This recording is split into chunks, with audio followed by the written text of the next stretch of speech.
Bueno, muy buenas, bienvenidos, bienvenidas. Se me escucha, ¿verdad? Estoy usando los auriculares, esto siempre es un invento. Se me escucha perfectamente, podéis comentarme también por el chat en cualquier momento. Bienvenidos, bienvenidas a este evento online de salud mental. Muchas gracias, Raquel, que os agradezco que me confirméis siempre que se me ve y se me escucha. Este evento online sobre salud mental en el siglo XXI, cambios, retos y progreso. Sabéis que contamos con una persona muy especial, un docente de mucho prestigio, que es Eduardo Fonseca. Ahora lo presento. Yo soy Pablo Rodríguez, si muchos sois del mundo PIR o de APIR, me conocéis como profe, también como coordinador docente en APIR y también dirijo el máster en psicoterapia integradora. Y es que esta charla está en el contexto de la nueva edición del máster en psicoterapia integradora que va a salir el próximo noviembre. Ya admite preinscripciones, sabe que las plazas son limitadas por una cuestión de logística y ya se puede uno informar al respecto, por supuesto, por las fuentes habituales, por la página de Higher Education, como siempre. Aparte, deciros que sé que muchos de vosotros sois del mundo PIR o REPIR, mejor dicho, es decir, alumnos que se están pensando todavía si se matriculan o no para intentar un tercer año el examen PIR, lo que en la academia llamamos REPIR. Bueno, pues que sepáis que existe el REPIR Plus, que es un formato que desde ya, por supuesto, podéis, si lo estáis pensando, podéis matricularos, que pagando un plus, como su nombre indica, podéis hacer también a la matriculación de este máster. Lo digo porque muchos me decís cuando estáis estudiando, bueno, es que yo de dedicarme solo al PIR me da cosa, ¿no? Es como que me da mucho vértigo solo dedicarme al PIR. Bueno, pues sepáis que además de estudiar el PIR podéis sacar adelante este máster, que me habéis hecho la pregunta obligada, ¿no? Oye, ¿me puedo sacar un máster al mismo tiempo que me saco el PIR? Hombre, evidentemente, si se organiza uno bien el tiempo y con adecuados tutores, se puede. Y además es un máster, luego hablaremos de él, que es totalmente online y está pensado precisamente para que se pueda realizar al mismo tiempo que se realizan otras labores como el trabajo o la docencia o la psicología, ¿no? Bueno, como sabéis, tenemos un docente de mucho prestigio que ahora os voy a presentar. Yo sé que está por ahí escuchando. Vamos a hablar con él un ratito. Además de un tema muy, muy interesante, yo me preparo algunas preguntas. No sé, Eduardo, si son las preguntas que, que a lo mejor te espero, porque alguna difícil, ¿eh? Pero bueno, esa la voy a hacer al principio para un poco para romper el hielo. Bueno, sabéis que está Eduardo Fonseca Esperando, es catedrático de Psicología en la Universidad de La Rioja, investigador fundamental, clave en nuestra disciplina, en la psicología y en salud mental en general. Sabéis que tiene una ingente literatura científica en conducta suicida, en psicosis, ¿eh? Y además lo del mundo PIR lo conocemos por coordinar algunos de los manuales que más utilizamos en el estudio PIR y que más están siendo preguntados recientemente, como son el manual de tratamientos en psicosis del 2019, el manual de conducta suicida, el manual de tratamiento psicológico en adultos y el de infanto juvenil, manuales que los que estamos en el PIR, no voy a decir que no sabemos de memoria, porque eso es imposible, pero madre mía, forma parte del día a día de nuestro trabajo, tanto para los docentes como para los que estáis estudiando. Todo eso ya sabéis siempre, y los que habéis escuchado antes a Eduardo en algún otro evento lo sabéis, ¿no? Combinando el rigor científico con pues, lo que considero una profunda vocación por nuestra disciplina y la defensa de nuestra disciplina. Dicho esto, Eduardo, ¿estás por ahí? ¿Te puedes Sí, sí, conectar? sí, aquí estoy, Pablo. Muy Muchas gracias buenas. por la presentación y buenas tardes a Nada, todos y a todas. muy buenas, Eduardo. Me alegro mucho de verte y de escucharte de nuevo. Fíjate que hemos hablado que son fechas malas para hacer un evento online. Me consta que la mayoría de los que vaya a ver este evento seguramente lo vais a ver en diferido. Esto queda grabado, porque es verdad que sois muchos los que habéis inscrito, y eso me da cuenta de que seguramente va a haber muchos que lo van a preferir ver en diferido. Así que desde el 13 de agosto a las 7:30 en directo. Os saludo a todos. ¿Qué tal estás, Eduardo? ¿Cómo estás? Muy bien, ¿qué tal tú, Pablo?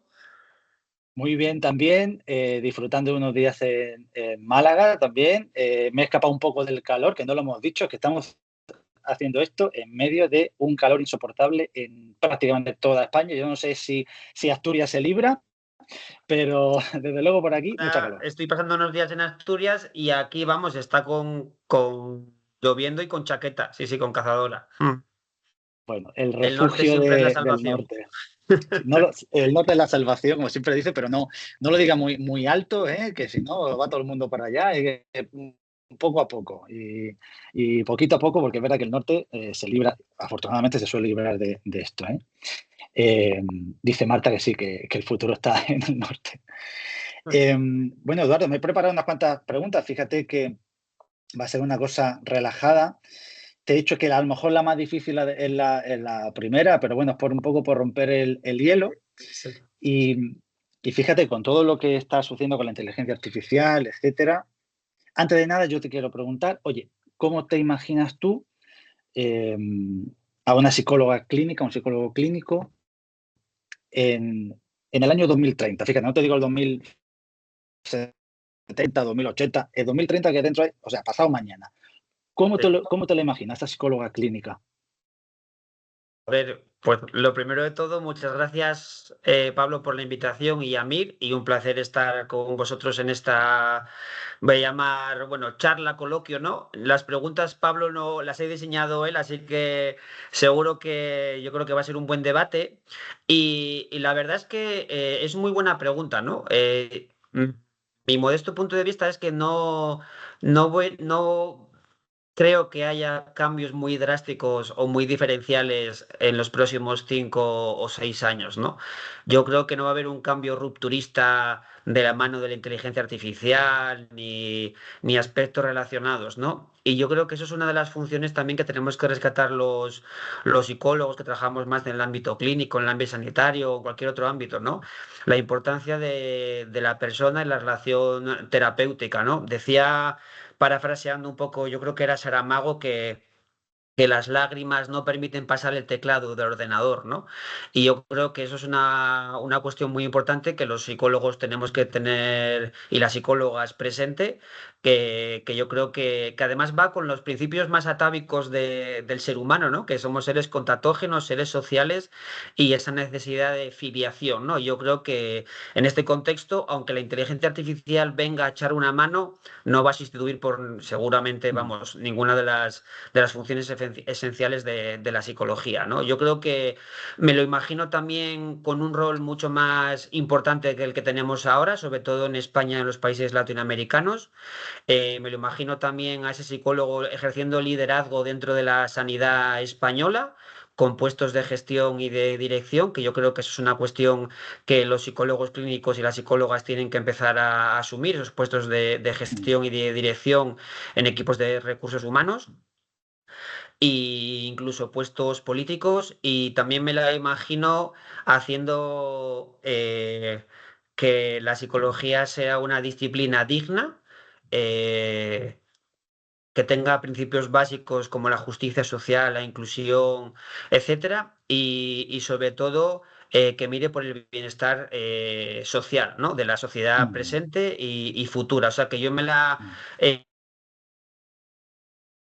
Vale. y sobre todo con una disciplina, digamos, que vaya adquiriendo esa madurez, pero sobre todo que responda a las demandas de la sociedad, y también una psicología clínica que a veces esté más presente en otros sectores, ¿no? Pues en atención primaria, más en el Mm, ámbito empresarial si queréis también, y sobre todo con mucho más peso dentro del ámbito sanitario español, ¿no? Eso es un poco la mm, psicología clínica que yo me imagino dentro de 5 años, ¿no? Por lo tanto, mucho más comprometida, basada en la evidencia científica, con esos principios básicos de justicia social y sobre todo haciendo actuaciones y actividades fundamentadas y cimentadas en la evidencia científica y apoyándose de las herramientas que vayan surgiendo, como por ejemplo la inteligencia artificial, pero reconociendo su papel esencial y liderazgo en la sociedad del siglo XXI, ¿no? Eso es un breve resumen, ¿eh? mm, Podría decir mucho más, pero para acabar un poco la guinda, yo diría que hay una psicología mucho más humanizadora, que tiene más presente a la persona y no tanto a los cerebros, ¿no? Yo creo que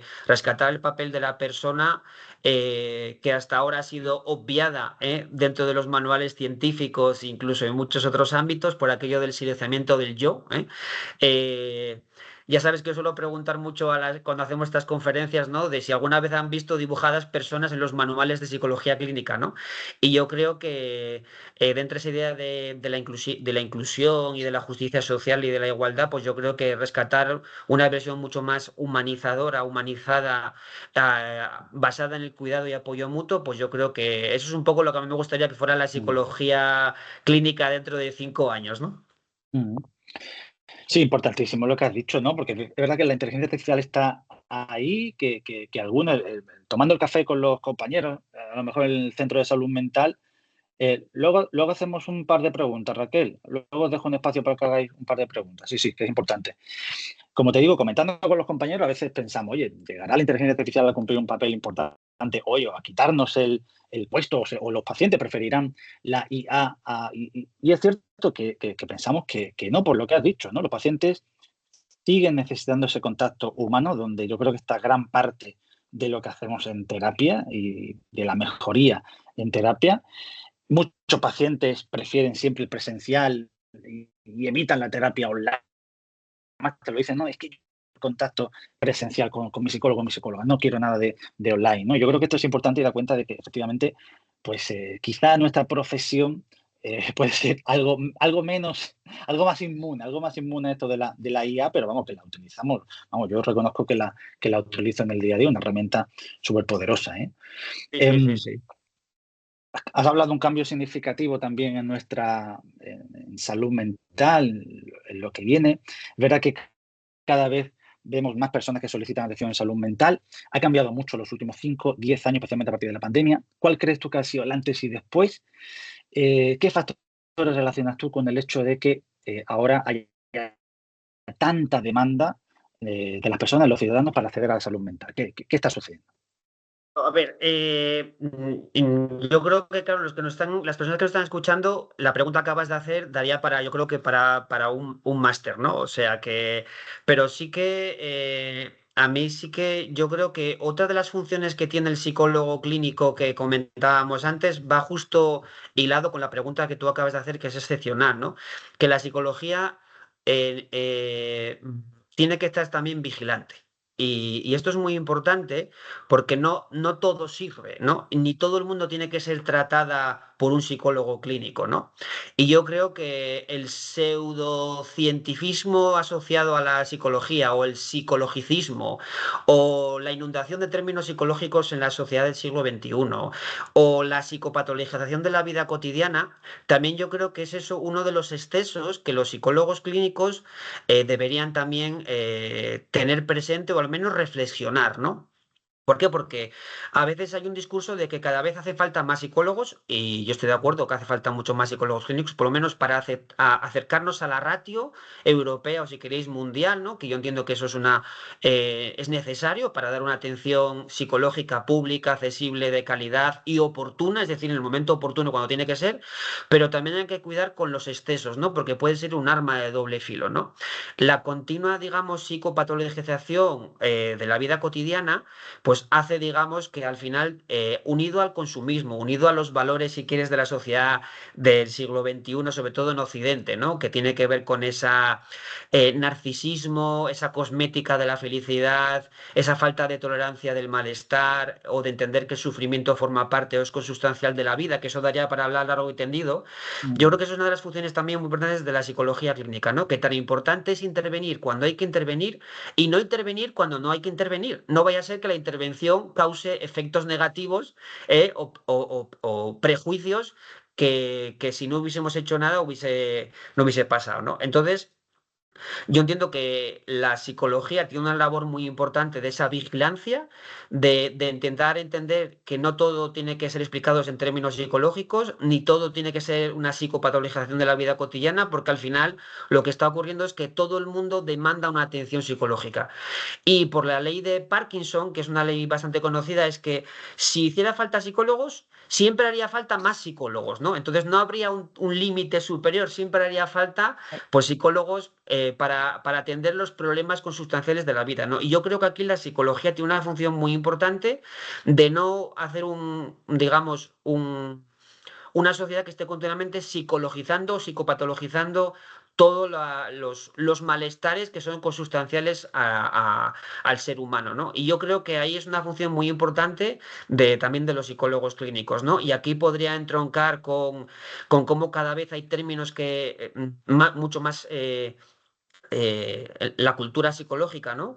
Mucho más presentes, ¿no? Pues, por ejemplo, el nacimiento de nuevas etiquetas diagnósticas. Ahora, por ejemplo, se quiere introducir en el DSM-6 la crisis de conducta suicida, es decir, que lo que quieren introducir es un fenómeno que no es psicopatológico, que sea psicopatológico, o que ya no se diagnostique el trastorno psicótico, sino que haya un síndrome de riesgo de psicosis y otro amplio conjunto de fenómenos, ¿no? Entonces yo creo que hemos pasado de hablar con la boca pequeña, asociado a estigma y a tabú entre bambalinas y en penumbras de la psicología y la psicopatología, etcétera, a ese elefante, digamos que lo de la metáfora del elefante en la habitación que nadie nombraba, a el otro, al extremo contrario, donde todo, digamos, todo el mundo habla del elefante en la habitación, ¿no? Entonces yo creo que rescatando los clásicos, todo en su justa medida, ¿no? Los extremos son malos y entonces la psicología tiene una función y es verdad que cuanto más se carga de psicopatología la sociedad cotidiana, digamos, más papel tiene la psicología, pero yo creo que hay que también ser un poco, digamos, sensatos y comedidos y que también los profesionales de la psicología tenemos que estar vigilantes a este exceso de generación de etiquetas diagnósticas y ya cuando venimos de vacaciones, Pablo, ya no tenemos un poco de tristeza porque es normal haber estado en la playa, sino tenemos síndrome postvacacional, ¿no? Y ahora sabes que hay una corriente muy importante de cómo el estar continuamente observando cómo estoy a nivel de salud mental, de estrés o de felicidad asociado al narcisismo, al consumismo, etcétera. Eso, digamos, es un arma de doble filo porque en la medida en la que yo etiqueto más mis emociones de un punto de vista más psicológico, más estoy pendiente mirando el ombligo de esas emociones y por lo tanto Se ha más, quedado digamos, congelado. hay un Vale. sobrediagnóstico, ¿no? Eso es un poco la visión, por ser breve, porque daría para hablar largo y tendido, ¿no? Aquí, Sí. si queréis No, leer no. un librito muy guapo, Marino Pérez tiene un librito que se llama La sociedad vulnerable, ¿no? Y cómo estamos generando una sociedad, ¿no? De lo cookie, donde hay individuos entronizados, narcisismo capitalista, ¿no? Y cómo eso es un arma de doble filo, ¿no? Entonces yo creo que al final la psicología tiene una labor muy importante de dotar a la sociedad de herramientas, ¿no? Pero herramientas que les permitan, digamos, y que merezcan la pena ser vividas, ¿no? Y eso entronca con habilidades que se darán en el máster, ¿no? Pues todo lo que tiene que ver con la regulación emocional, los factores diagnósticos y un largo etcétera, ¿no? Eh, Creo que se me está quedando colgado a mí la conexión. Si veis que me quedo congelado, me lo decís en cualquier momento, ¿eh? Es que creo que todo bien, pero bueno, creo que alguna vez me he quedado congelado. Muy interesante, ¿no? Lo de la psicopatologización de la vida cotidiana, porque efectivamente es uno de los factores que tiene que ver con el hecho de que estemos desbordados en salud mental y la importancia de la indicación de no tratamiento, que es uno de los temas que abordamos precisamente en este máster, ¿eh? Cuándo intervenir, cuándo no intervenir, porque me ha encantado lo que has dicho, ¿no? Es importante saber cuándo intervenir e importante cuándo no debemos intervenir porque acabamos psicopatologizando, ¿eh? Has hablado también del estigma, ¿no? En salud mental, que parece que hemos avanzado mucho en ese aspecto. Sin embargo, no sé qué opinas tú, pero yo creo que hemos avanzado mucho a la hora de reducir el estigma en los síntomas de ansiedad o los síntomas depresivos, ¿no? Ahora parece que nadie le da vergüenza decir que tiene ansiedad o depresión, pero los grandes trastornos, ¿no? Los que siempre han tenido la mayor parte de estigma, esos siguen siendo. Nadie se autodiagnostica de esquizofrenia o se autodiagnostica de trastorno narcisista o de trastorno histriónico de la personalidad. Sin embargo, es verdad que para la depresión o ansiedad parece que sí que hemos vencido eso, pero para otros trastornos sigue existiendo el mismo estigma de siempre. A ver, yo aquí sí que es verdad que la sociedad cada vez está más abierta a hablar de la salud mental en general. Opino lo mismo que tú, de más o menos de los denominados problemas comunes, ¿no? Problemas psicológicos comunes. Pero también a mí me gustaría, yo creo que la psicología va a avanzar en la medida en la que también se mira a sí misma con una mirada crítica, que no negativa, pero sí crítica constructiva, ¿no? Y también a veces el propio estigma está mantenido por los propios profesionales del ámbito sanitario.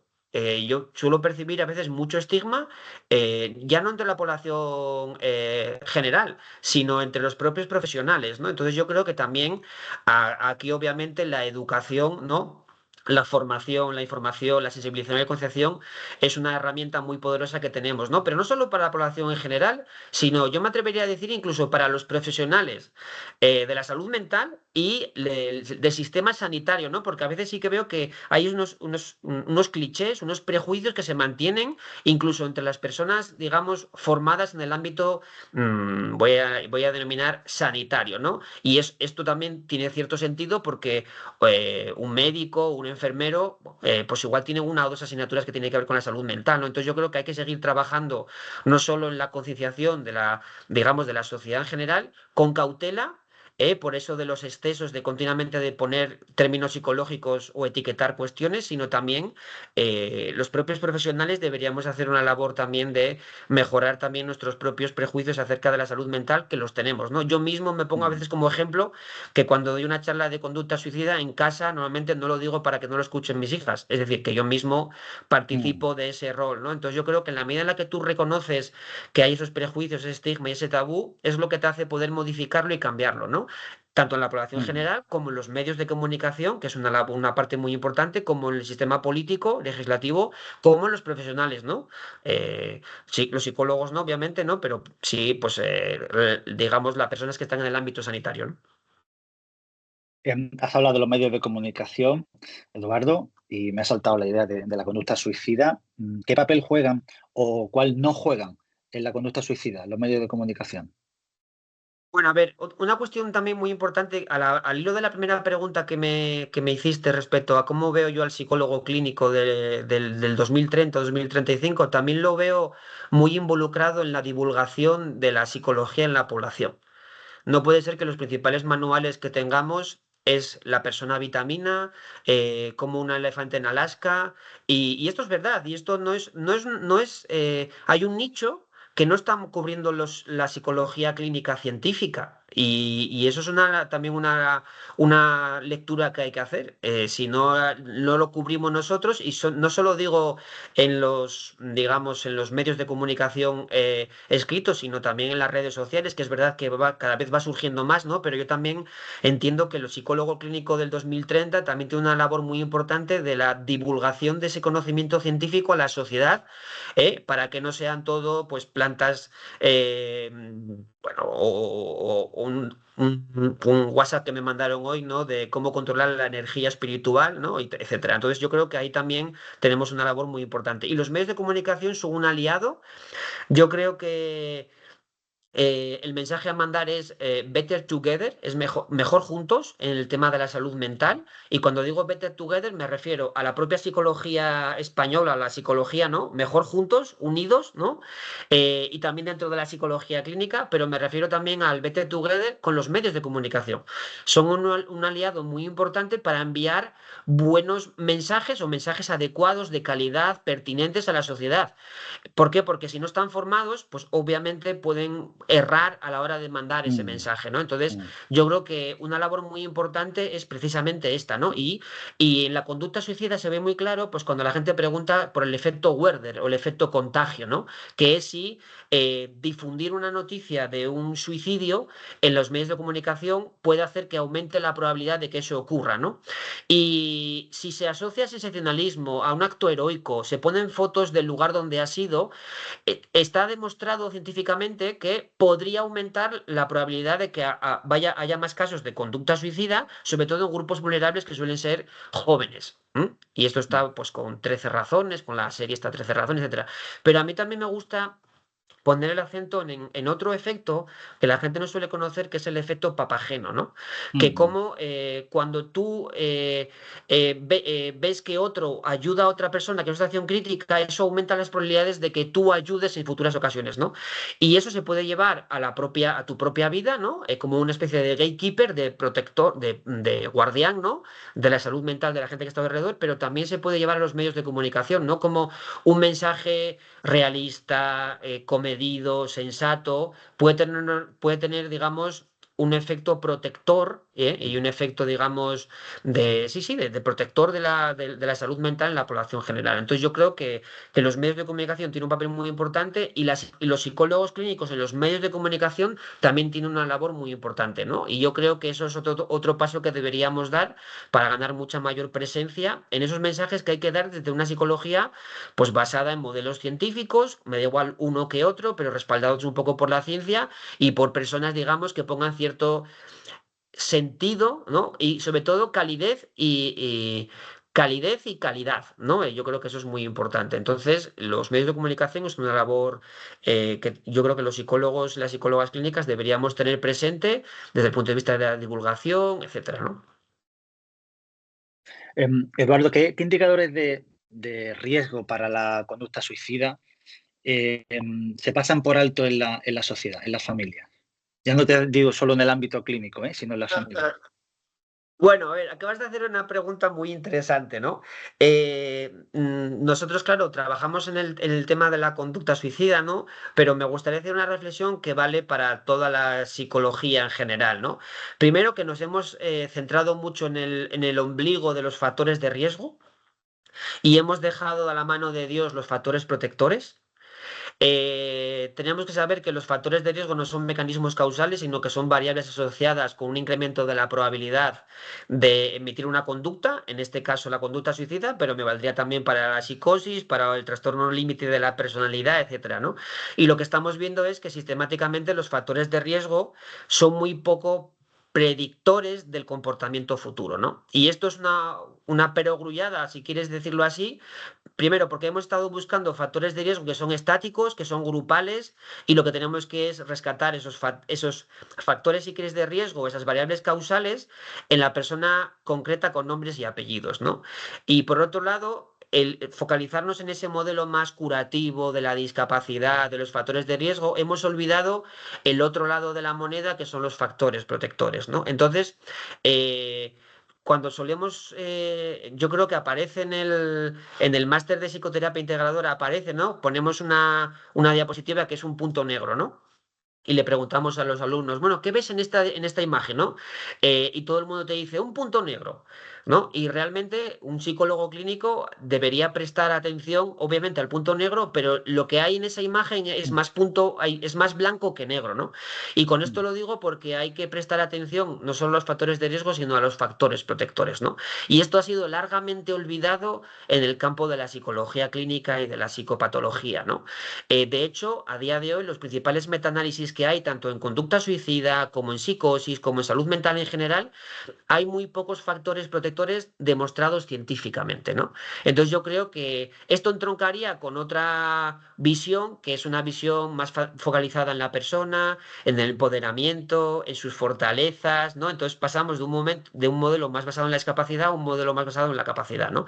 Pero un poco lo que quería comentar aquí es que yo creo que habría que rotar no tanto hacia factores de riesgo y factores protectores, que sería interesante, sino más hacia comprender las razones por las que una persona tiene o no determinado sufrimiento, ¿no? Y yo creo que eso sería un cambio de visión, no tanto las causas ni los factores de riesgo de protección, sino comprender las razones de por cuál una persona está sufriendo, ¿no? Y eso habla de las personas con nombres y apellidos. Y entonces entronca con una visión donde, digamos, hay múltiples, hay tantas, digamos, razones por las que unas personas se pueden suicidar como personas hay en el mundo. ¿No? Y esto, digamos, rescata esa visión ideográfica de la importancia de comprender las razones, no tanto las causas de los factores de riesgo ni protección, y entender que la conducta humana no es una supuesta alteración cerebral o un supuestos chispazos cerebrales erráticos, o como leía el otro día, eh, ¿cómo era esta expresión? Yo creo que era el cingulado triste, ¿no? Y yo creo que la psicología tiene que, digamos, rotar hacia una comprensión que ponga más cabeza y menos cerebro y entender que el comportamiento humano no es una supuesta disfunción, avería intrapsíquica o alteración del córtex prefrontal dorsolateral, sino que son formas más o menos adaptativas de responder a los problemas o a las dificultades de la vida, ¿no? Y yo creo que esta visión es muy importante que la tengamos presente desde los diferentes modelos, porque al final todos los modelos dentro de esta visión integradora, de una forma u otra, intentan comprender las razones por las cuales una persona acaba teniendo un determinado sufrimiento, otro, o pasando el tiempo, ¿no? Entonces aquí hablamos de si es mejor entender, por ejemplo, la esquizofrenia o la conducta suicida, ¿no? Eh, como disfunción o como estrategia, como si fuera una disfunción, una supuesta avería intrapsíquica que cual médico tengo que operar y extirpar, o entender el comportamiento humano de esa persona en su contexto biográfico y social y entender que son formas de responder más o menos adaptativas a las vicisitudes de la vida, ¿no?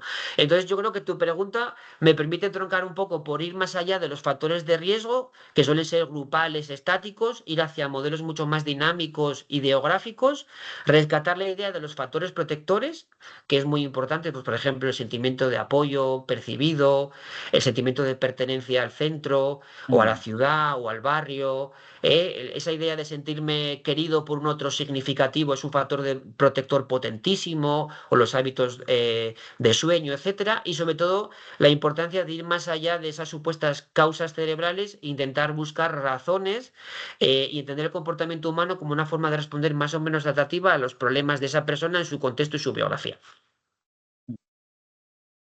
Has hablado del sentimiento comunitario, de sentirse parte de algo, de una comunidad, de un grupo, de una familia, de un barrio. Me ha encantado que menciones lo del barrio. El otro día fui a ver a mis padres, obviamente, y donde yo jugaba, siempre a fútbol de pequeño, si había suerte con un balón, pues si no, con una lata o lo que hubiera, pues veo que han puesto un cartel enorme que pone prohibido jugar a la pelota, ¿no? Prohibido jugar a la pelota. Bueno, estas cosas, claro, y entronco un poco con lo que estás diciendo, ¿no? Yo creo que evidentemente estamos en un momento muy concreto de la historia, estamos mejor comunicados que nunca, pero yo no sé si nos comunicamos peor que nunca, ¿no? Es algo extraño, ¿no? Porque Sí, sí, sí, puedes ser es mucho muy... con alguien que está en Australia, pero Ajá. es... Sí, dime, dime. Sí, Digo, sí, que es muy buen es- análisis. es- Yo creo que bueno, en tu, digamos, discurso o narrativa, acabas de tocar varias cosas, yo creo que sumamente importantes, sí, ¿no? Nosotros en Asturias suelen decirse, ¿y este guaje, este niño, de quién ye? ¿No? ¿De quién es? ¿No? Y tú cuando sí. estás en un barrio te preguntan, ¿y tú de quién eres? O en un pueblo, ¿no? Y eso es un factor protector potentísimo. ¿Tú de quién eres? ¿No? Mm, Tu significativo, mm, otro significativo de quién eres, ¿no? Pero claro, tú acabas de comentar la importancia del otro, ¿no? En el barrio, de la actividad física, que sabemos que es un factor protector muy importante para muchas cuestiones psicológicas, pero por ejemplo para mm, Alzheimer, ¿no? Por decir algo, es uno de los factores protectores que están mm. científicamente demostrados con un nivel de evidencia alto, ¿no?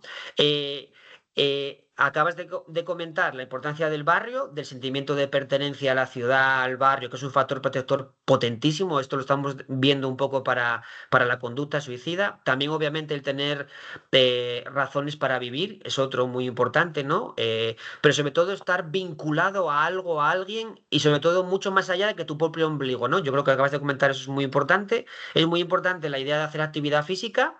Yo creo que movimiento es vida. En el sentido de que la actividad física, el ejercicio, yo creo que es una variable muy importante y no hace falta estar continuamente preguntándome si cada nanosegundo, si estoy siendo feliz mientras hago la actividad física, simplemente disfrutarla. Si tú, Pablo y yo vamos al monte a caminar, no podemos estar cada segundo. Pablo, eres feliz, eres contento. Entonces yo creo que es muy importante resituar la vida en el horizonte y sobre todo en un horizonte que sea una actividad que vaya más allá que tu propio ombligo de uno mismo. Y acabas de comentar otro aspecto muy, muy importante que es lo de la comunicación, ¿no? Eh, y yo creo que eso es otro factor muy importante que acabas de tocar ahí la tecla de que no deja de ser curioso que en un mundo hiperconectado cada vez nos sentimos más solos. ¿no? Y esto también es un análisis muy interesante y muy importante que un autor nos llama los individuos flotantes, ¿no? Porque no tenemos, estamos continuamente, somos líquidos, no estamos arraigados a nada, estamos en ciudades donde no somos nada, somos farolas con otros que nos pasan y si fallecemos en la calle nadie nos viene a salvar, etcétera. Pero lo que quiero un poco comentar al hilo de lo de la hiperconexión o estar conectado continuamente es que no deja de ser curioso que las redes sociales se crearon para estar más conectados y no deja de ser curioso que estamos juntos pero solos. Y cuanto más conectado estoy, más solo me siento. Y yo creo que esto es un análisis muy, muy interesante, ¿no? La idea que Marino llama la muchedumbre solitaria, ¿no?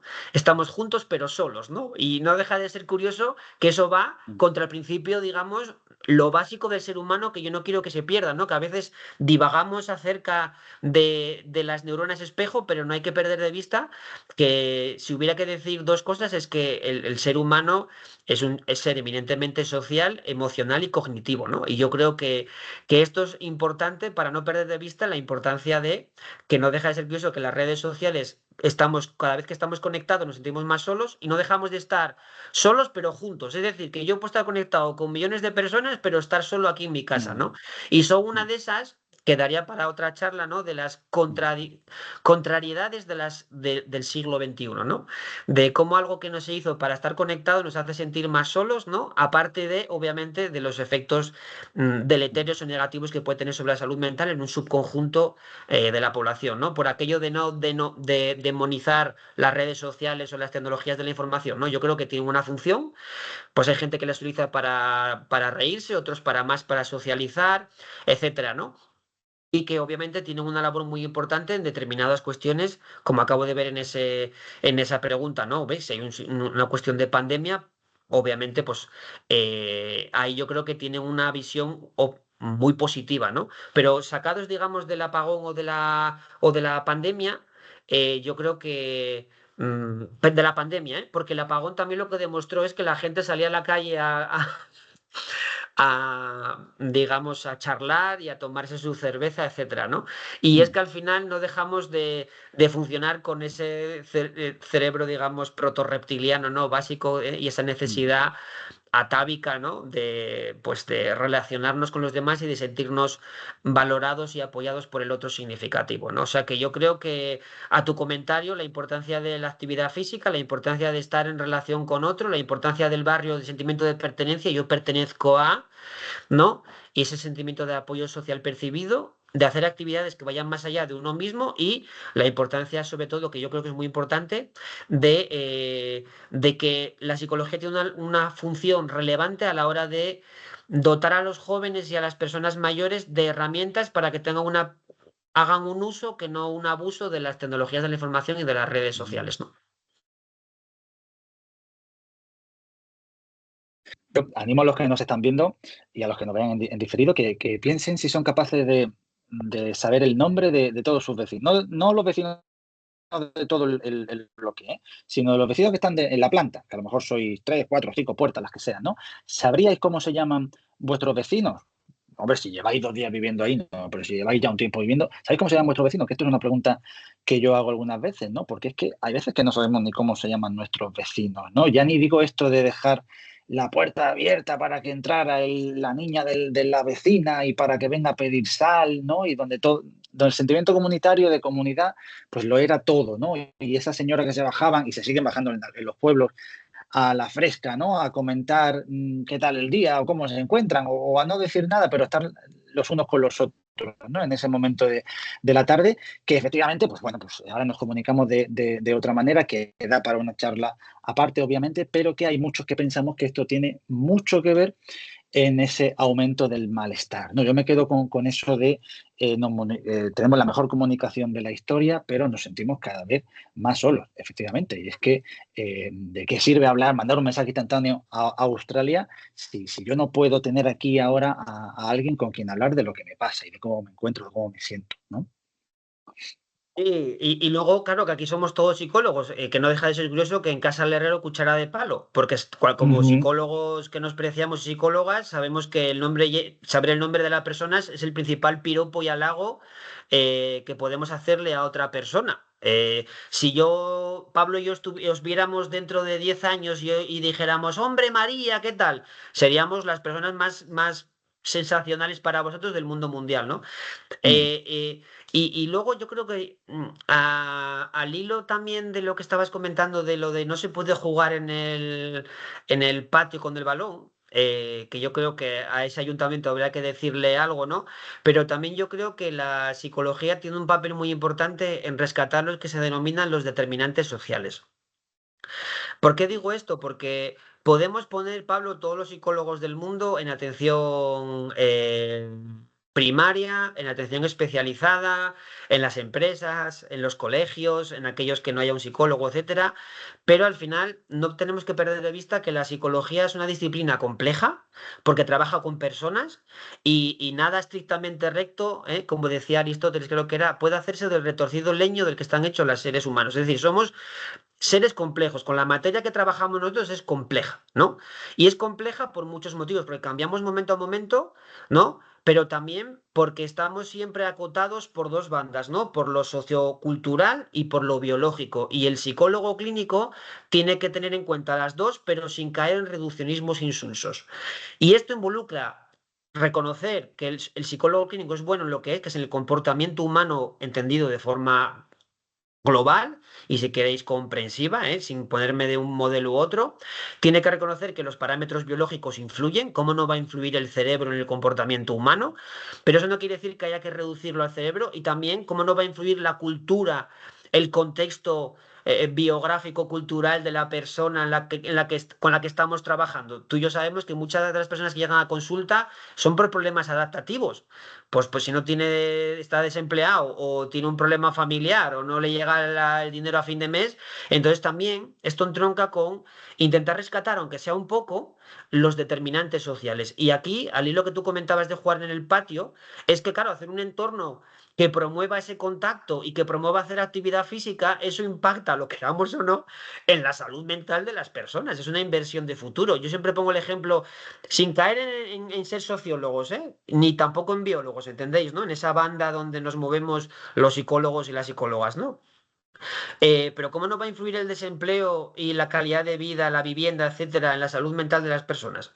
¿No? Los psicólogos clínicos, los que trabajáis ahí a pie de obra, veis muchos problemas de ajuste adaptativos que tienen que ver con estas cuestiones. Entonces, también eso es una cuestión que hay que tenerlo en cuenta e intentar rescatar un poco la importancia de los determinantes sociales. De la mano también, obviamente, si queréis, de los parámetros biológicos, etcétera, me da igual, pero yo creo que es una perogrullada decir que si el barrio es un barrio donde se puede jugar a fútbol, donde es luminoso, donde la estructura del barrio acoge, etcétera, pues eso favorece el bienestar psicológico ¿no? Y Claro. ayuda a que haya ese contacto entre las personas, etcétera, ¿no? Entonces yo creo que eso también hay que rescatarlo. Y aquí a veces lo digo con cierto miedo, porque como venimos de un modelo mainstream donde lo más importante es la serotonina y etcétera, entonces yo creo que pendularmente también hay que tener en cuenta un poco los parámetros sociales, ¿no? Dentro de ese modelo realmente no bio, sino biopsicosocial. Entonces yo creo que también eso es una labor que hay que poner encima de la mesa la importancia de no solo el parámetro psicológico y biológico, sino también el social, ¿no? Ya entrarían otras disciplinas, pero obviamente somos plenamente conscientes que cómo no va a influir eh, el contexto sociocultural en la conducta humana influye, solo que es como ese pez, ¿no? Que vivía en el agua y solo se daba cuenta que estaba en el agua cuando salía fuera del agua, ¿no? Estamos embedidos en ese contexto que no reparamos en ello, pero la psicología precisamente tiene que reparar en ese contexto social, en el contexto obviamente biográfico y biológico, pero siempre poniendo el acento en la P de persona con nombres y apellidos, más allá de los ningunos o algunos, ¿no? Yo creo que eso es muy importante por rescatar esa idea de la humanización, etcétera, ¿no? Qué importante. Esto sé que se me está cortando, pero voy a intentar hacer preguntas cortas. ¿Tú me escuchas, no, Sí, Eduardo? sí, te escucho perfectamente, Pablo, Vale, sí, sí. pues vale, es que te quiero preguntar por psicosis, si he sido contigo hasta mañana, literalmente, pero bueno, en algún momento tendremos que, bueno, ir poniendo el final, pero bueno, todavía queda un poquito de tiempo. Es que te quiero preguntar por psicosis, porque sé que muchos de los que están viendo también en esta charla han estudiado psicosis, tu manual de psicosis también, también el libro de Belloc, Sandin y Ramos, donde se habla mucho de las dimensiones psicóticas. Mi pregunta va más para la práctica clínica, Eduardo. Yo como psicólogo, y sí, seguro que hay psicólogos que nos están viendo y que trabajan actualmente con pacientes, ¿qué señales tempranas de psicosis se me pueden pasar en consulta cuando estoy con un chico o una chica joven? A ver, es muy buena pregunta, ¿no? Una cuestión que no vamos a hablar, que yo creo que también es muy importante, es rotar hacia un modelo más basado en la prevención que en la curación, ¿no? Eso de forma general, antes hablábamos un poco del futuro del psicólogo, la psicóloga clínica en el 2030, entonces es un modelo que cada vez tiene que ir rotando hacia un modelo más basado no tanto en la curación, sino en la prevención, ¿no? Y quiero también ponerlo en contexto porque, claro, es que hace 40 años yo ahora que estoy en Asturias, relativamente cerca de aquí de mi casa, estaba la Calellada, ¿no? Que era un manicomio. Y lo pongo en contexto porque quiero que también se vea la evolución de la psicología española en 30 o 40 años, ¿no? Y hemos pasado de un modelo donde se ataba a la gente con cadenas a un modelo más basado en la prevención, ¿no? Y claro, dentro de ese modelo preventivo, pues digamos que el buque insignia que ha desarrollado, ha hecho que eclosione ese modelo preventivo en trastorno mental, pues es la psicosis, ¿no? Y entonces la pregunta es, ¿cuáles son, digamos, esas señales de riesgo o esos, digamos, signos y síntomas que podrían estar, digamos, anticipando que podría tener cierto riesgo de un trastorno, un episodio psicótico breve o un trastorno psicótico, esquizofreniforme? Bueno, no voy a entrar ahí, ¿no? Pero voy a llamar un trastorno psicótico, ¿no? Entonces, claro, ahí entroncamos, digamos, en lo que se denomina la arquitectura del fenotipo psicótico, ¿no? Sabemos que el principal factor de riesgo de tener un primer episodio psicótico es haber experimentado previamente síntomas subclínicos psicóticos. Esto es muy importante, Ujú, ¿eh? ujú, Entonces, ¿qué se entiende por síntomas psicóticos subclínicos, no? Pues lo que se entiende es ciertas experiencias que no llegan a la frontera clínica, pero que generan cierto malestar, necesidad de búsqueda de ayuda y digamos que la intensidad es moderada, ¿no? Y eso es lo que se conoce como los estados mentales de alto riesgo, que puede ser más de tipo de suspicacia, de ideación paranoide, de experiencias pseudoalucinatorias, de ideación referencial, ¿no? Y sobre todo, un aspecto muy importante que a veces digamos, no se comenta, pero es que también son los denominados, voy a llamarlo, anedonia rasgo, ¿no? Digamos como falta para experimentar placer tanto a nivel físico como a nivel social, se ujú. considera que también es uno de los principales factores de riesgo. Entonces, resumiendo, habría que tener en cuenta si primero se dan esos signos o síntomas psicóticos atenuados a nivel de ideación referencial, ideación paranoide, alucinación. Dentro de esos síntomas psicóticos atenuados siempre se refieren a la dimensión positiva, pero yo quiero incluir aquí también la dimensión negativa, en concreto lo que se denomina la anedonia, la falta para experimentar placer o la incapacidad para experimentar placer tanto a nivel físico y a nivel social. Eso, digamos, sería más dentro de lo que sería el espectro psicótico, ¿no? Y habría que ver con qué frecuencia, con qué intensidad, con qué malestar y con qué grado de convicción y en función de eso se estaríamos hablando de un mayor o menor riesgo. Y luego otro conjunto de fenómenos que estarían un poco asociados a estos que serían como más del tipo psicótico, pues que estaría todo lo que tiene que ver con esa disregulación emocional, ¿no? Con todo Mm, lo que tiene que ver con, digamos, cambios del estado afectivo, la habilidad afectiva, irascibilidad, síntomas, digamos, ansioso-depresivos difusos. Yo creo que ahí, digamos, entre estos, digamos, síntomas más de corte emocional, ansioso-depresivo, de un tipo difuso, unido a estos, digamos, síntomas psicóticos más de tipo positivo y más de tipo negativo, y tener en cuenta también otros factores asociados como puede ser el consumo de sustancias, etc, etc, etc. Con eso podríamos hacer un pool para identificar y sobre todo, obviamente, viendo si ese cambio ha ido, digamos, evolucionando en el paso del tiempo, ¿no? Pues un cambio, si ha habido o no un cambio abrupto. Y luego el matiz donde, digamos, está todo es si en esa, digamos, signos de riesgo se ve lo que se denomina una alteración del yo, ¿no? Porque a veces puede haber síntomas psicóticos que son como ruido difuso, pues por cierto malestar emocional o por cierta tensión o por cierto impacto ambiental, pero cuando se ve que hay una alteración del yo con el mundo, del yo con su propio cuerpo, del yo con el tiempo, eso quiere decir que ya puede haber un problema psicopatológico subyacente mucho más grave, ¿no? Por lo tanto, un conjunto de síntomas emocionales difusos, de ansiosos depresivos, etcétera, un conjunto más de fenotipo psicótico positivo, negativo, considerando que la anedonia es muy importante, y un conjunto más de aspectos, si quieres, más de consumo de sustancias, historia previa, acoso, abuso sexual, traumas, etc, etc, etc.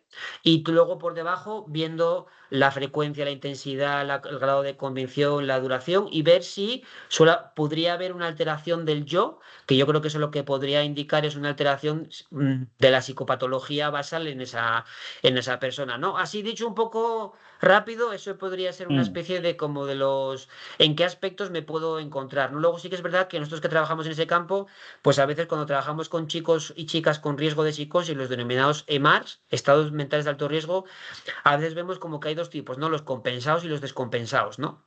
Entonces, gente, digamos, que esa forma de ser, digamos, forma es como más estructural, entonces, bueno, pues suelen llegar, digamos, con algunos peinados diferentes, ropas muy coloridas, etc, etc, etc, y otros que llegan mucho más desajustados, más desaliñados, etc, etc, etc. Entonces, también ahí habría que ver un poco y ponderar cada uno de estos, digamos, perfiles que solemos encontrar nosotros cuando trabajamos con chicos de estados mentales de alto riesgo, ¿no? Yo creo que eso podría ser un poco como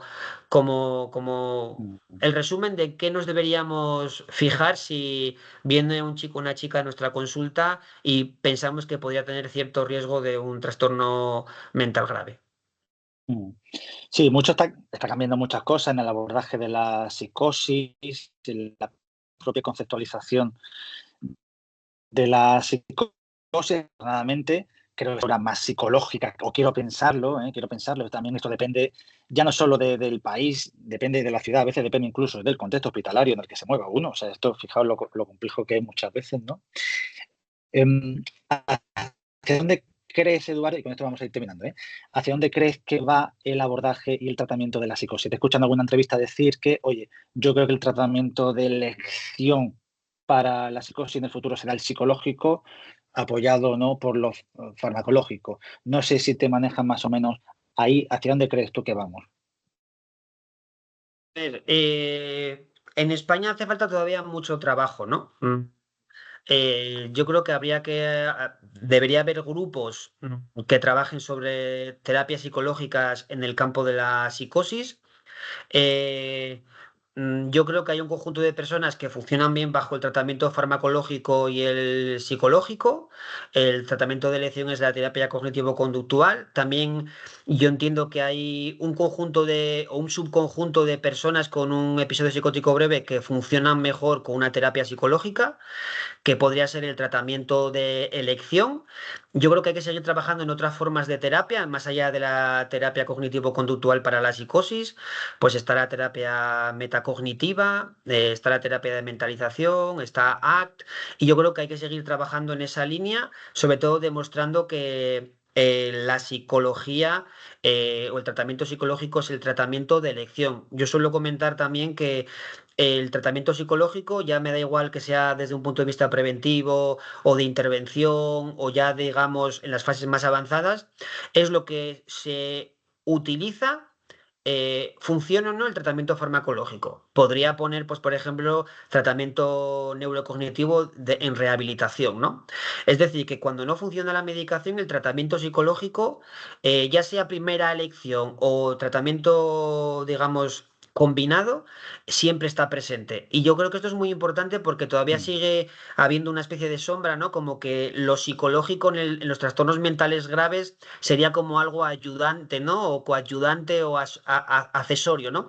Y cualquiera que ha trabajado en el sistema clínico sabe que antes, durante y después el tratamiento psicológico siempre es una elección, ¿no? Apoyado o no con el tratamiento farmacológico, ¿no?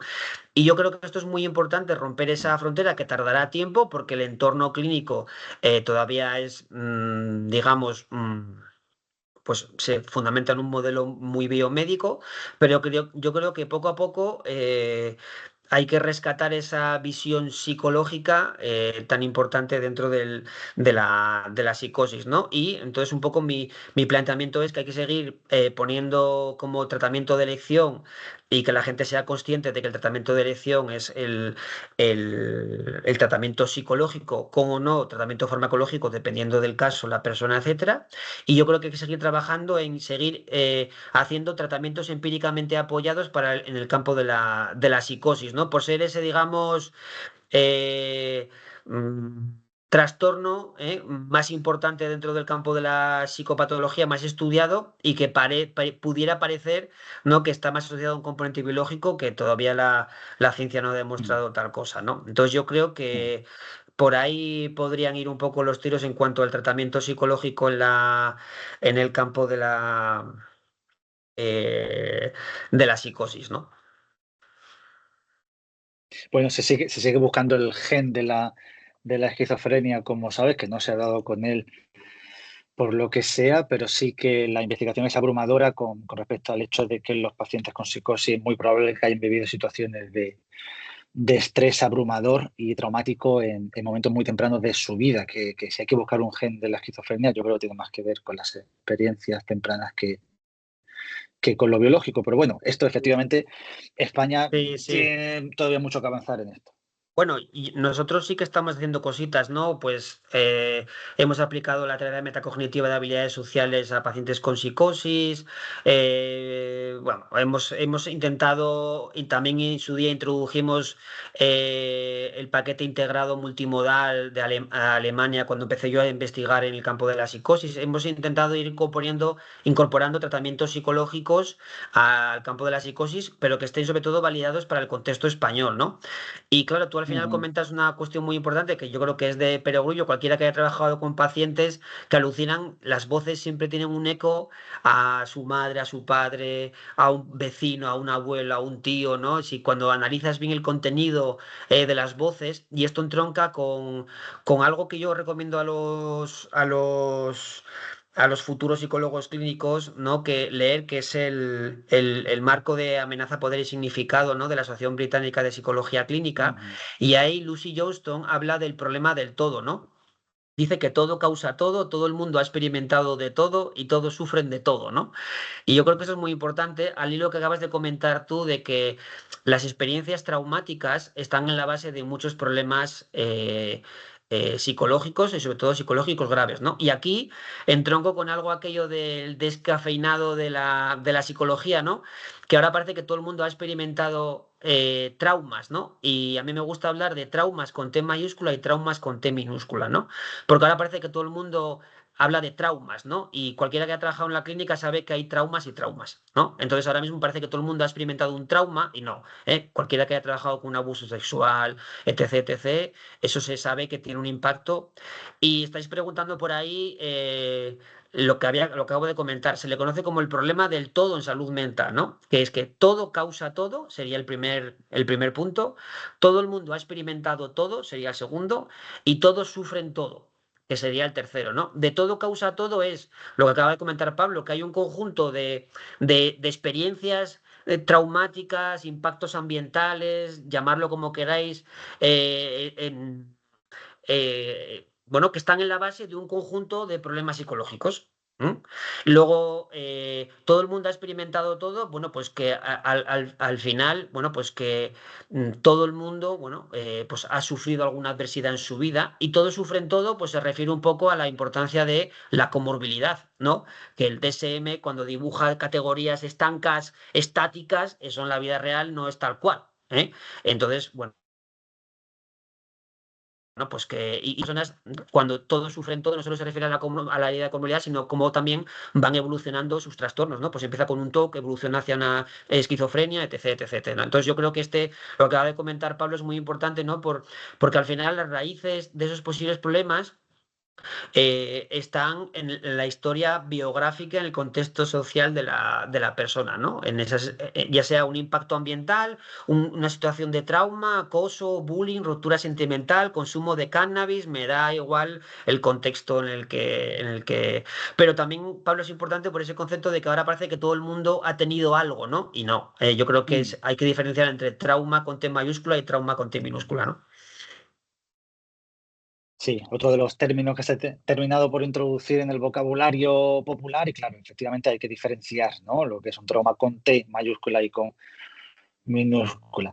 Vamos a ir terminando, que sé que estáis preguntando cositas, vamos a emitir 2 o 3 preguntitas que pueda responder brevemente Eduardo y con esto terminamos su intervención, si os parece. Preguntó Raquel hace un rato si podría potenciar la IA, podría potenciar la dependencia tecnológica, la asociación o la distorsión de la Se te realidad. cortó, ¿Ves, Eduardo, con la pregunta? se te cortó un poco, pero Ay, me preguntas, me sí. refiero a... Sí, A la inteligencia artificial se la pudiera potenciar.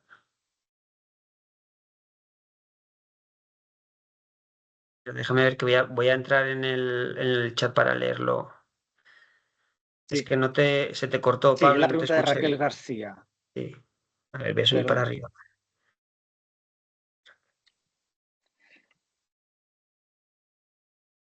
Ah, claro, es muy buena pregunta esta, Raquel. Eh, no sé si lo estás preguntando, pero por poner un caso, ¿no? Nosotros solemos hacer evaluación ambulatoria con pacientes, ¿no? Entonces, si el paciente, en este caso, en un primer episodio psicótico, ¿no? Está delirando con tecnologías de la información, no se me ocurre ponerle un móvil para hacerle un seguimiento. Entonces, no sé si va por ahí un poco, pero yo creo que la inteligencia artificial, las tecnologías de la información, etcétera, hay que utilizarlas en función del caso y en su justa medida, ¿no? Todo en media res, en su justa medida. Entonces, claro, aquí hablas de la dependencia tecnológica. Yo creo que la cuestión está en hacer un buen uso, que no un abuso de esa tecnología, ¿no?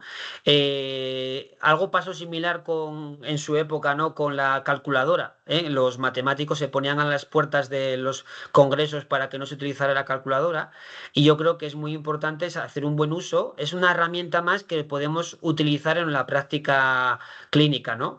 Y yo creo que en algunos casos sí que podría dar lugar a hacer un buen uso, es decir, que permita mejorar tu diagnóstico, incluso la intervención, el tratamiento en el contexto clínico y yo creo que en muchos casos va a generar obviamente dependencia tecnológica e incluso en algunos casos generará distorsión de la realidad. Sí, sí, habrá un momento en el que habrá un salto muy importante entre la realidad tangible y la realidad virtual y la inteligencia artificial, ¿no? El otro día, escuchando al dueño de ChatGPT, hablaba de que en algún momento habrá un cambio rupturista total y que ese cambio será muy sustancial, ¿no? Y entonces yo creo que no será tanto a nivel de distorsión de la realidad tecnológica, sino más lo que generará es clases de poder, ¿no? Aquel que maneje la información, etcétera, pues tendrá acceso a mayor recursos y a mayor tomas de decisiones, que al final eso pues será un recurso asociado a, a la lucha de clases y al poder. Yo creo que irá más por ahí. En el campo de la psicología, pues yo creo que será una herramienta a utilizar de forma complementaria, que en algunos casos podrá ayudar y en otros casos pues no habrá que utilizarla, ¿no? Habrá que ver en cada caso si compensa o no su utilización. No sé si esa es la pregunta lo que querías hacer. Intenté contestar desde diferentes ángulos, ¿no? Por si te era más ya a nivel para uso con un paciente o si era más ya a nivel más de filosófico psicológico, ¿no? Esto que acabo de comentar no es una idea mía, ¿eh? La tengo recogida del filósofo este, creo que es japonés o chino, ¿no? Que tiene varios libros por ahí. Ahora no me acuerdo del nombre, ¿no? No sé si era el del Homo Deus, etcétera, pero es una idea de ahí, ¿no? De cómo la inteligencia artificial podrá generar clases de poder porque manejarán tanta información que podrán tomar decisiones cuando otros no lo saben, ¿no? Sí, yo creo que Raquel se da por respondida, ¿eh? Te lo está indicando por el chat. Si tenía alguna otra pregunta para Eduardo, y con esto terminamos la sesión, que yo creo que ha sido muy interesante. Estoy sobreviviendo a los problemas de conexión. Fíjate la tecnología, la tecnología que no termina de permitir la, la sesión de hoy. ¿Tienes alguna otra pregunta para Eduardo, antes de terminar la charla?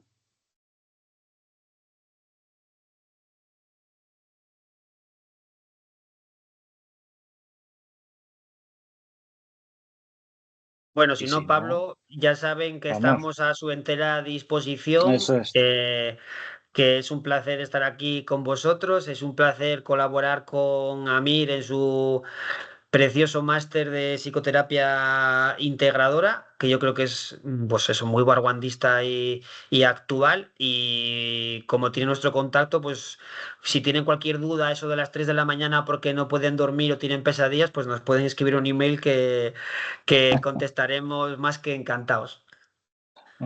Muchas gracias a ti. Ahora me voy a quedar con ellos para hablar un poquito del máster, 5 minutitos. Muchas gracias a ti, como siempre, Eduardo, de verdad. Siempre me da la misma sensación, que podríamos estar, vamos, hasta mañana hablando, enlazando un tema con otro. Creo que estamos de acuerdo en la mayor parte de las cosas que hemos expuesto. La verdad, nos entendemos muy bien, porque además son aspectos muy de la psicología clínica y hablamos de esto, ya te digo, en los descansos de trabajo y en los cafés, porque está muy en boca de los psicólogos clínicos. Como te digo, Eduardo, muchísimas gracias. Disfruta muchísimo estos días a 20 grados menos que, que en Madrid y en el resto de España. Espero verte pronto, también te digo.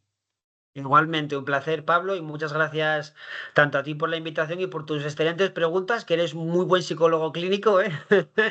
Y sobre todo a Amir, y un placer estar con vosotros esta tarde. Muchas gracias a todos por conectaros y por lo menos, bueno, esperamos que haya sido de provecho, ¿no? Y como decía el otro, pues que hayan iluminado ideas complejas en vuestra mente, ¿no? Así que si fue de provecho, pues genial. Y nada, pues te entera a disposición. Y muchas gracias, Pablo, por estas charlas que son siempre un placer, ¿no? Igualmente, Eduardo, nos vemos pronto. Un abrazo fuerte. Un Cuídate abrazo. mucho. Igualmente. Chao. Yo me voy a quedar con minutos.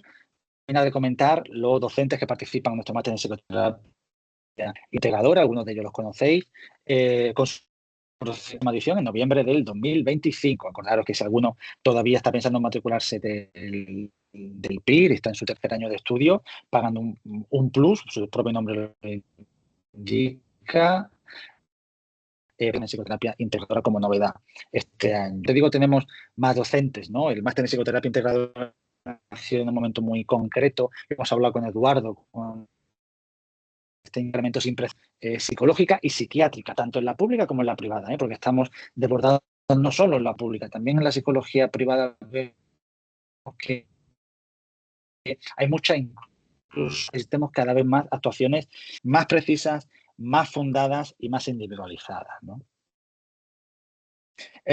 Como digo, lo ha mencionado Eduardo también, vamos a hablar en el máster también de cuándo es necesario intervenir y cuándo no, y cuándo se necesita una intervención breve, ¿no? El máster está pensado no tanto desde lo teórico, sino desde lo práctico, ¿no? De primera hora pensé que lo que necesita un psicólogo, un psiquiatra, un profesional de la salud mental para dedicarse a lo nuestro, obviamente, es basarse en intervenciones que estén validadas a nivel científico, ¿no? ¿Qué es la psicoterapia integradora? Que ya lo hemos mencionado un poco en la charla con Eduardo. Pues se trata de integrar, su propio nombre lo indica, varias teorías y técnicas que sabemos que funcionan, ¿no? La mayor parte de técnicas y psicoterapias que están incluidas dentro del máster, en realidad hunden sus raíces a lo mejor en varias escuelas, ¿no? ¿Por qué? Porque lo importante no es la escuela en la que uno se adscriba, sino el paciente. Es poder individualizar el tratamiento con aquellas, digamos, técnicas que sabemos que funcionan independientemente del modelo en que uno se quiera manejar, ¿no?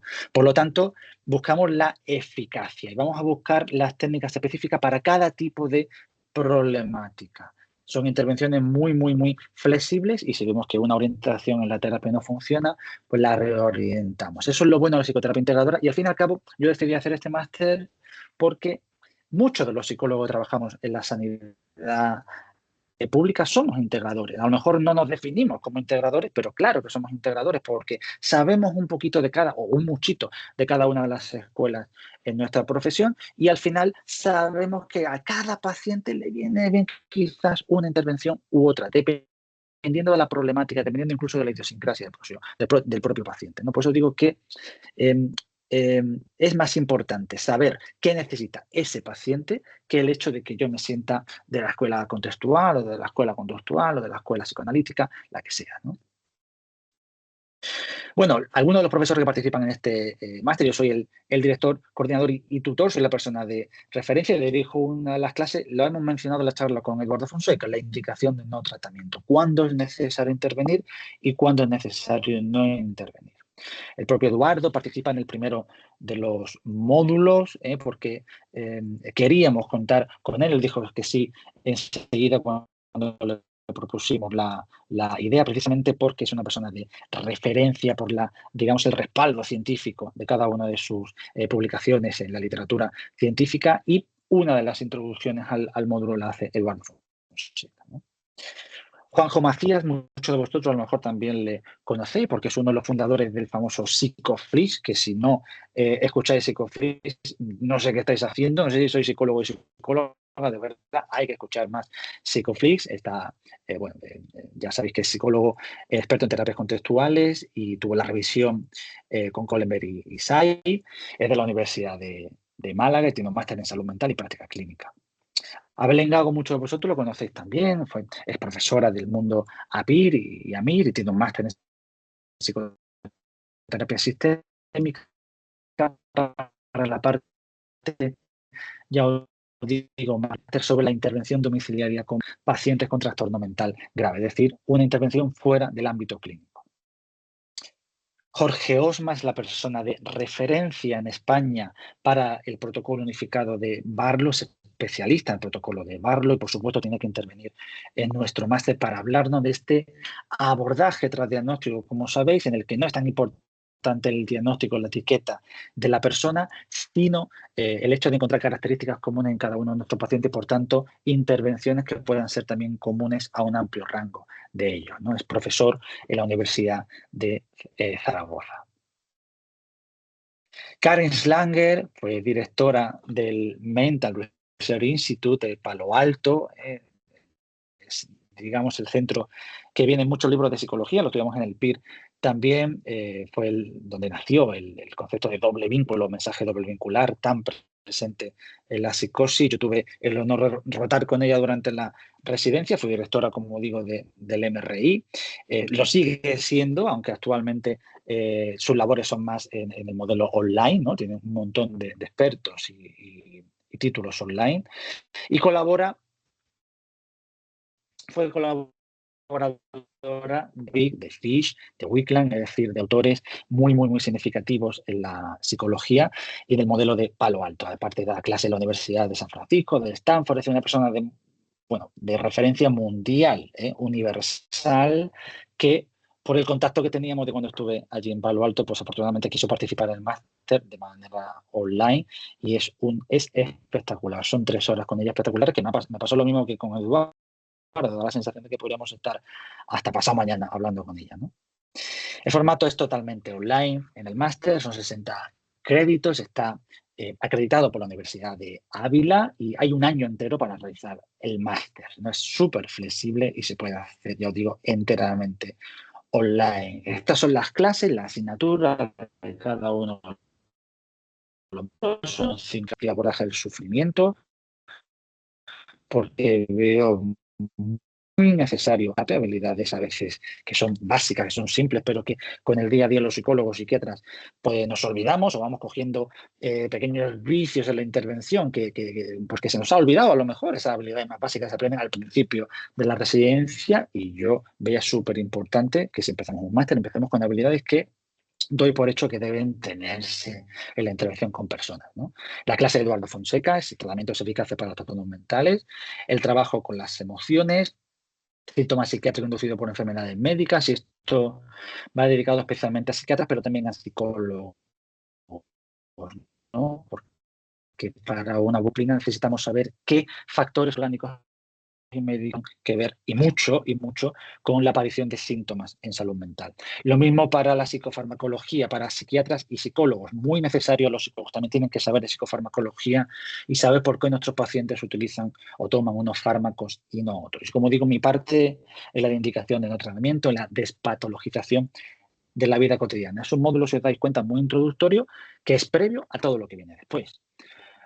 Módulo 2, apego y trauma, evolución, integración de modelos psicodinámicos. Sí, el modelo psicodinámico tiene mucho que decir en la integración de terapias, como sabéis, intervenciones como la terapia basada en la transferencia o la mentalización, hunden su raíz en lo psicoanalítico con un enorme éxito y eficacia en el abordaje de trastornos gravísimos como el trastorno límite de la personalidad. En el módulo 3, terapia sistémico-familiar, intervención en contextos clínicos y no clínicos. Aquí interviene Belén Gago, nuestra compañera, para hablarnos de la psicoterapia integradora en la atención domiciliaria para adolescentes con trastorno mental grave, el asertivo comunitario en adolescentes, ¿no? Vamos a ver terapia de pareja, el abordaje sistémico familiar de los trastornos de la conducta alimentaria con Rafael Matas, el que fuera mi tutor durante la residencia PIR, ya jubilado, pero que quiso estar también en el máster, una persona de muchísimo prestigio en el abordaje de los TCA en Andalucía, en Málaga, muy reconocido, y en otras partes de España. Y el punto 5, ya os digo, esa clase a distancia que tuvimos con Karis Langer, con esa terapia breve centrada en soluciones, el modelo clásico de Palo Alto. En el módulo 4, la terapia dialéctico-conductual, la aceptación y compromiso, la analítico-funcional, que está partido en 2 bloques porque es enorme este bloque. Esto lo veis con los compañeros de Psicoflix, con Juanjo Macías, porque, ya os digo, era tan extenso que necesitamos partirlo en 2. Y un bloque de mindfulness también como intervención que al final va a ser transversal en gran parte de nuestras intervenciones. Y por último, el módulo 5, donde vais a ver aspectos clave del proceso psicoterapéutico con Félix Inchausti, otro autor fundamental, por ejemplo, en el PIR, con intervención de algunos de sus manuales, ya os digo, en preguntas PIR. Y Félix Inchausti también participa, luego lo veréis, en la supervisión de casos, que forma parte de este máster, ¿no? Perspectiva de género, importante estar formado en perspectiva de género como algo transversal a cualquier intervención en psicología o en salud mental. No estar formado en perspectiva de género nos hace peores psicólogos y peores psicólogas, ¿eh?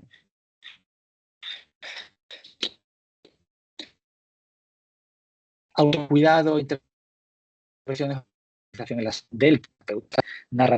Y el modelo transdiagnóstico de Barlow con Jorge Osma es la última de las clases del último módulo del máster. Yo digo, un máster que a mí me gustaría hacer, ¿eh? Yo siempre digo que cuando me propuse hacer este máster, que está hecho, ya os digo, con cirugía prácticamente, ¿no? Midiendo cada una de las intervenciones, cada una de las clases, ¿no? Porque quería que fuera un máster que a mí me gustaría hacer, y creo que así quedó, ¿eh? Como digo, aparte de las clases hay actividades online como revisión de casos con Félix Inchausti, con el propio Juanjo Macías de Psicoflix y con David Martínez, psicólogo.